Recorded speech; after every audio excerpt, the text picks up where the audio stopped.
হয়, ইতিমধ্যে আমি সকলোৱে গম পাইছোঁ যে অসমৰ দুগৰাকীকৈ বীৰ সন্তানে অসমলৈ ৰাজ্যখনলৈ গৌৰৱ কঢ়িয়াই আনিছে।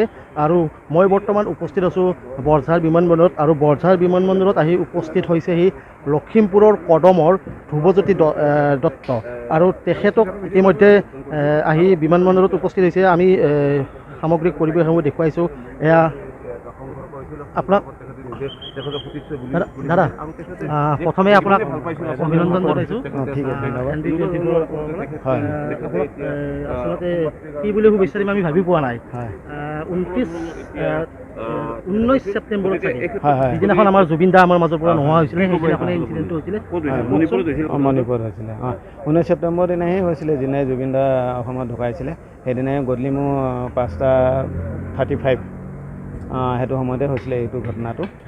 সেইটো ঘটনা হোৱাৰ পিছত মই পিছদিনাই কলকাতা পালোগৈ, গৈ তাত ট্ৰিটমেণ্ট কৰি মেলি পেলাই মই 1 মাহমানৰ পিছত ঘূৰি আহিলোঁ। ঘূৰি অহাৰ পিছত আকৌ মই তাত ডিউটি জইন কৰিলোঁ। তাৰপিছত আজি লেটেষ্ট 20 দিনমানৰ আগত ঘোষিত হ'ল, এইটো মোক মাতিলে তালৈ। কিন্তু একচুৱেলি 2024 চনৰ 26 জানুৱাৰী দিনাই মোৰ ঘোষণা হৈ গ'ল মেডেলটো, এৱাৰ্ডটোৰ নামটো।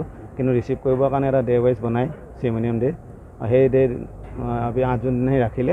8 জুনৰ দিনাই এতিয়া মই ৰাষ্ট্ৰপতিৰ পৰা লৈ আজি এই দিনটো আচলতে কেনেকুৱা লাগিছিল?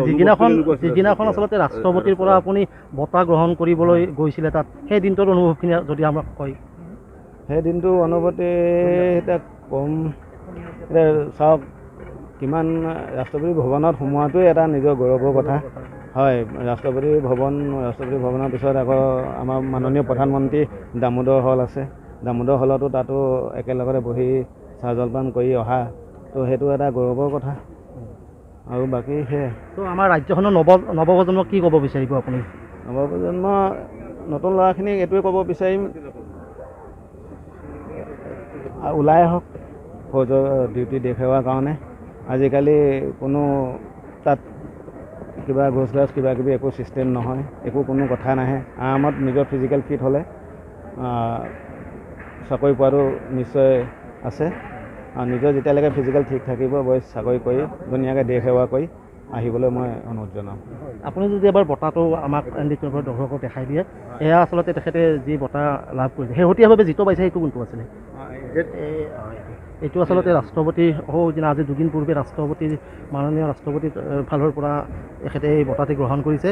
তেখেত আচলতে লখিমপুৰৰ কদম অঞ্চলৰ এগৰাকী সাহসী যুৱক, যিগৰাকী যুৱকে আছাম ৰাইফলছৰ জৰিয়তে তেখেতে মণিপুৰত 19 ছেপ্টেম্বৰৰ দিনাখন এক উগ্ৰপন্থীৰ যি এক ভয়ানক সংঘৰ্ষ হৈছিলে, আৰু সেই সংঘৰ্ষতে তেখেতৰ বাহাদুৰি দেখুৱাই তেখেতৰ নিজৰ যি লগত থকা জোৱানসমূহক তেখেতে উদ্ধাৰ কৰিবলৈ সক্ষম হৈছিলে, আৰু যাৰ বাবে তেখেতক মাননীয় দেশৰ ৰাষ্ট্ৰপতিগৰাকীয়ে এনেকৈ সন্মান প্ৰদৰ্শন কৰিছে।